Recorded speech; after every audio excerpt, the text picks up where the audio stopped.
Ladies and gentlemen, we are gathered here today on the Money Manziel MMA channel to discuss UFC Fight Night Garcia versus Onama in the predictions for the entire card. Listen, I'm not going to waste any of your time. We have gone through the film. We have studied each of the fighters well, including Norma Dumont. We've studied her very well and extensively for that fact. We got to start with the main event, man. Listen, Garcia versus Onama. Steve Garcia is coming off a win against Calvin Kattar, his first decision in a while. David Onama, on the other hand, is coming off a decision versus Giga. I think Giga versus Kattar would be a good fight, actually. So I rate the level of competition pretty similar. In terms of who I believe wins this fight, I think these odds are kind of ridiculous. I think Steve Garcia runs through David Onama. I think Onama tries to wrestle early. He has a grappling edge. And Onama's gas tank is terrible. Um, his chin is not very good. He's been hurt by a lot of lower level guys. His gas tank has struggled in every fight he's ever been in. And I think that he's going to gas himself out trying to wrestle. I think he'll have moments in the first round, maybe a bunch of chain takedowns. And then Garcia will finish him either late first round or mid second round, in my opinion. So we'll see what happens there. Listen, I've had to tell my girlfriend so many times now, listen, you are not going to get a date out of me. We are sitting down and watching Steve Garcia versus David Onama in the Apex. Ain't no luxury dates today. That's what we are doing. So beautiful stuff, really, at the end of the day. And this is the type of dedication we need to the sport. Shout out Steve Garcia. I think he wins here. If I had a prediction for how he does it, I think it's the left hand. The kid lands the left hand every single fight. I think he does it again here. Things will be spooky. Now, I will say this. If they turn the lights off in the Apex, it's going to be a little tough to see David Onama. So we'll see if there are any scares in that case. But otherwise, if the lights are on and the lights are at their brightest, Steve Garcia is going to get a first round KO, in my opinion. Let's keep it moving here. And, I was watching film on David Onama, and I like his style. I think he's really fun. And this dude can fucking crack, by the way. I don't know how it's possible to end up in this position. This is legitimately like someone carrying a baby around and they're like fucking around and they just flip this thing upside down.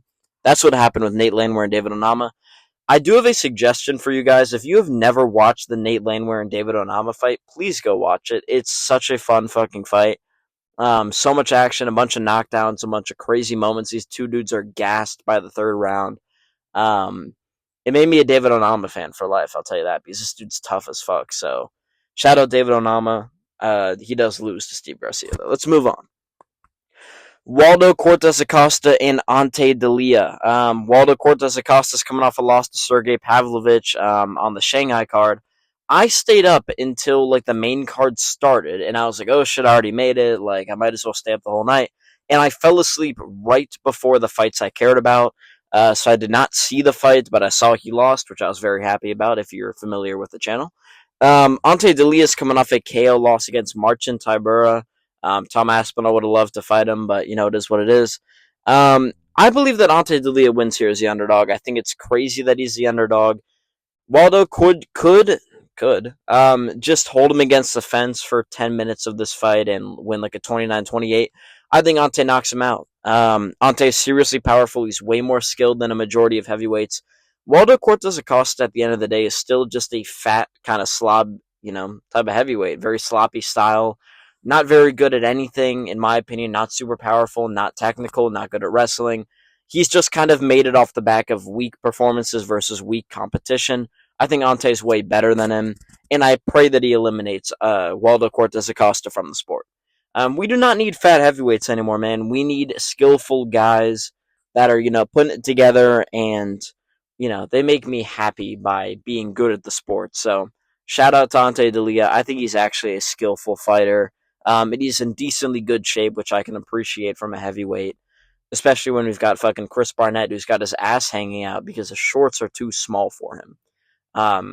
It just, I don't know, man. I can't live in a world where that is what a professional sports division looks like. I want Ante Delia to get rid of Waldo Cortez Acosta. I hope nobody thinks I'm insane for wishing horrible things upon this man. Let's keep it moving here. Feature fight. God damn it, man. A feature fight featuring Jeremiah Wells and Temba Garimbo. Listen, man. Jeremiah Wells coming off a loss to Max Griffin. I don't know who he lost to before that because I don't care. Temba Garimbo's coming off the loss versus Vicente Luque at UFC 310. He stepped up on short notice. That's worth noting. Nick Diaz was supposed to be the opponent. Shout out to Nick. Um, but Temba ultimately fucking did nothing in that fight. He got clubbed and subbed immediately, dropped to the ground, put in a Darce by the Darce Knight, Vicente Luque. Vicente Luque's been washed for years now, but Temba Garimbo brought back vintage Luque for one fight. Shocking stuff, but at the end of the day, maybe Temba is that dog shit. Who knows? I'm going to go Temba Garimbo. This dude legitimately got a free house after beating a guy on like a 6-fight losing streak. Takashi Sato is dog shit. Temba won the fight and then was like, oh shit, I literally have $7 to my name. And then The Rock was like, fuck it, bro, we're going to give you a house. Shout out to him for that. Finessed a free house. I don't know if he's, I don't know where he's gone with that, but shout out to him. There's going to be horrible memes of this dude if he loses again to Jeremiah Wells, especially if he gets like colded or something. I think he's going to win, and for the sake of the motivation of having little money in his account again, I think he's going to win. So, shout out Temba. Jeremiah Wells is pushing fucking 40. I think Temba wins this fight. He should be a more sizable favorite with the grappling edge. And yeah, man, let's go Temba Garimbo to win this fight. Shout out to dude. And listen, I am in a similar Temba Garimbo might be a UFC fighter, but him and I are in similar financial situations. If The Rock would kindly offer me some money to fight Takashi Sato, I would gladly fight a dude who's fucking 1-6 in his last 7. So, God, I shouldn't have even said that. Yeah, man, it is what it is. Shout out to Dwayne Johnson. Isaac Dulgarian and Yadir Daval. I'm not spending any time going over this fight. Dulgarian beat Brendan Marat, who is a bum. Yadir Daval beat Connor Matthews, who is a bum. I've never watched either of these two fight. I think Dulgarian looks cooler at the end of the day. He's just got cooler tattoos. He's probably got like the tough cookie advantage. Shout out to Lucas Tracy. And yeah, bro, you get my vote. At the end of the day, fucking yeah, you're the favorite. We'll bet on you. Hopefully you win. Don't let us down. We, the Money Manziel MMA channel, are supporting you in your venture. So let's pray for Isaac Dulgarian and let's hope he gets a win, man. Let's keep fucking moving here, man. I don't get why we're even, let's just keep going. Charles Radke versus Daniel Frunza. Charles Radke is coming off the KO loss to Mike Malott, whereas Daniel Frunza is coming off a KO loss to Reese McKee. Now, I'm only predicting this fight based off of which is more embarrassing, in my opinion. I think losing to Reese McKee is more embarrassing. Reese McKee had never won a fight in the UFC, and as a result, we're going to pick Charles Radke by KO. Listen, we have all been knocked out by Mike Malott. He's knocked everybody out except Neil Magny, Kevin Holland, and Trevin Giles, a bunch of the chinniest people in the sport. So that bodes really well for Charles Radke moving forward. Listen, Reese McKee beat the dog shit out of Daniel Frunza. If Radke can't do it, then fucking go to Popeyes, go to KFC. Panera's probably taking jobs. Arby's has the new steak nuggets. They might be taking jobs too. I think all of these places would accept Charles Radke if he retires from the sport. He's 35. Doubt that he really is a future in it at this point, but maybe if he beats Daniel Frunza, he'll make a title run. Who knows? We're going Daniel Radke. Give the guy a microphone. Let him, really express his mind and his feelings. Shout out to Charles Radke. He knocks out Daniel Frunza in 2. That's my opinion. Alan Nascimento and Cody Durden, final fight on the main card, or technically the first fight on the main card, no matter how you look at it. Cody Durden taking this on short notice at a catchweight. He's coming off a loss against Joshua Van and a loss against Jose Ochoa, I believe. Ochoa beat the shit out of him for as long as that fight lasted, was never close. Alan Nascimento is coming off a win versus Jafel Filo, which I rate very highly. I respect Jafel Filo. I think he's a high-level guy. Yeah, man, listen, Alan Nascimento's fought 3 times in the last, 4 years. I do think he beats the shit out of Cody Durden. Listen, Cody Durden has 4 submission losses. None of them are by guillotine, all of them are by guillotine virtually. And Nascimento doesn't have any guillotines. If you're a high-level BJJ guy, I'm going to assume you have a good guillotine on takedowns. I think Nascimento catches him with a guillotine in round 1. And I think Durden retires. I don't think he's high-level. His gas tank is terrible. His style is like Marab, but worse. And yeah, man, I don't think he poses much of a threat to anybody. I think Nascimento gets a guillotine in round 1. Come back to the video when this is correct. or you just will not watch the fight because nobody gives a shit about this card. Let's keep it moving, man. Billy Elikana and Kevin Christian. This fight is so dog shit. I'm just going to talk about another fight. Beneil Dariush and Manuel Santini. What a fight this is. We're going to talk about this instead because fuck that fight. Beneil Dariush is coming off of a win against Renato Moicano, who I think is dog shit. Benoit Santini's coming off a win against Mauricio Ruffi. Very interesting matchup. There's a lot of interesting styles at play here. Beneil has very good takedown defense. His striking is terrible. Although he's decent power in his left hand, which is underrated in my opinion. Benoit Santini is the opposite. Striking is good and technical, but it's very slow. He does have some pop in his hands that I've seen. Clearly hurts guys with elbows and shit like that. His grappling is what's really good. I'm going to go Benoit Santini here, man. You know, this is a guy who had the life beaten out of him. He was a corpse, a dead body on the ground against Renato Moicano and still won the second round against him. Beneil only beat Moicano because both of them were exhausted when Moicano refused to throw strikes in the third round, therefore giving the fight to Beneil Dariush. Both of them are terrible old heads of the sport. I think Benoit Santini wins this fight. Joe Rogan legitimately on his podcast multiple times has claimed that Benoit can kill people with rocks. I wouldn't doubt it, but I've never fucking seen it. Listen, Benoit Santini, this is a guy who has killed quite a few people in his day. Listen, don't look up what France was doing in Africa, and specifically in a couple of those countries in 2018 when he was there. Some wild shit going on, so shout out to Benoit. We don't give a fuck about Elikana and Kevin Christian. We're just skipping over that fight altogether. Let's keep it moving, man. Timmy Kawamba and Chang Ho Lee. Timmy Kawamba's coming off a win against Roberto Romero. He is not win-win-loss. I believe he's win-loss-loss, if I'm correct. And Chang Ho Lee is coming off a win over Cortavius Romeus. Listen, the idea of Timmy Kawamba is really cool. A really slick striker, really creative. Kind of reminds me of Charles Jourdain in the way that he fights. But he kind of fights like a pussy. Like, he fights like a bitch a little bit. You know what I mean? Like, he just kind of sits around and waits. You know, he'll get hit a bunch of times. Romero was ahead in the fight, in my opinion. There might have been a late knockdown that swayed it. I could be wrong, but I haven't watched that fight in a while.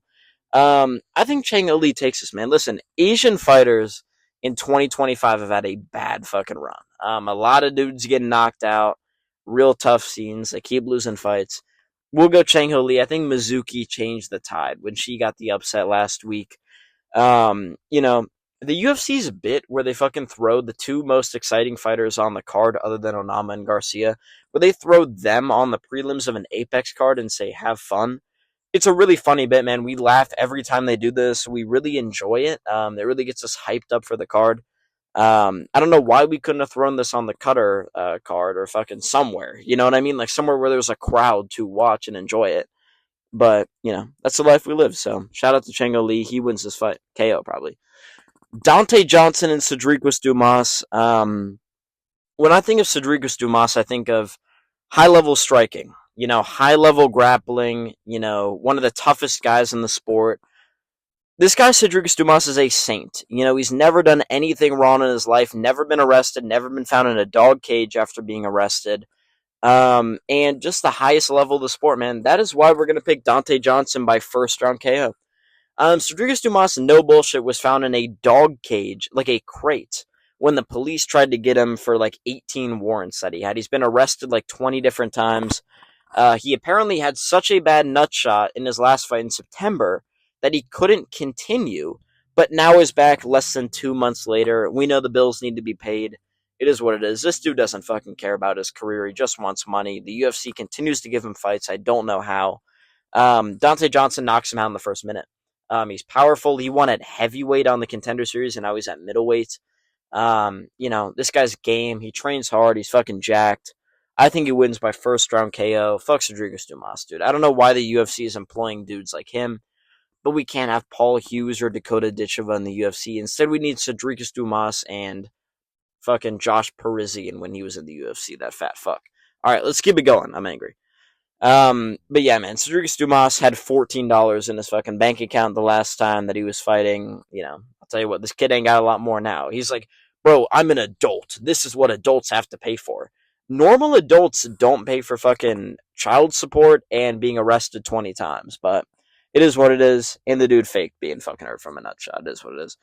Ketlin Vieira and Norma Dumont. Listen, already, cue the video of MMA Guru fucking salivating over Norma Dumont. Can we just play that real quick? Oh my god, that's. Hold on a second. Is that okay, Jamont? Okay, Nora Jamont getting a double unders. Let's win this fight, eh? Yeah, man, I was doing a similar thing. I was watching Norma Dumont film on 0.5 speed, really just trying to lock in and get all of the reads correct on this fight. Make sure I understand who's going to win and how they're going to win. We're going Norma Dumont. We are officially claiming her on the channel. I've been watching a lot of film. Really exciting fighter. A lot going for her technically, just skillfully one of the best, really. How can you hate Norma Dumont? At the end of the day, just one of the highest level fighters of the sport. And shout out to her, man. We're picking her to win this fight. No, she's dog shit. So Kellen Vieira and Norma Dumont are dog shit fighters. Norma Dumont's just hot, so it's like, okay, Norma Dumont's gonna win, and she'll probably get like a robbery split decision or some shit like that. She's been to a decision in like her last 8 fights or some shit. Like, we'll go Norma. How many finishes does she have in her career? 2 finishes and 12 wins, ladies and gentlemen. That is high level women's MMA. Unbelievable stuff. Shout out to Norma. We will claim her on the channel and we will be rooting for her this weekend. We are all placing our mortgage on Norma Dumont. Actually, hold on, let me go back. Listen, if you are watching this video right now, I am telling you, we, yes, you and me, are putting our life savings on Cedric Dumas, round 1 KO. He has not been arrested 20 times. He has not been found in a dog cage when the police were looking for him. Put your life savings on it. Put your newborn child on it. Cedric Dumas, round 1 KO this weekend. Shout out to him. Either way, let's get back to Norma. Norma wins fucking, yeah, you guys get the idea. Alice Ardelian and Montserrat Canejo Ruiz. I have never seen this girl fight in my life, Montserrat Canejo Ruiz. I watched Alice Ardelian's entire career because I knew about her prior to the UFC. I promise I'm not a gooner, but I did know that she had a big following on Instagram.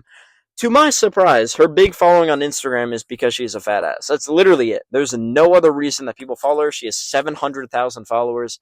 That's got to be close to what Rose Namajunas has, what Joanna has, but Joanna's got a bunch of fake shit on her now, so maybe she's got more. Shout out to this girl, man. Fucking farming the Romanian dudes over there. She can fucking scrap though, bro. Like, she's in good shape.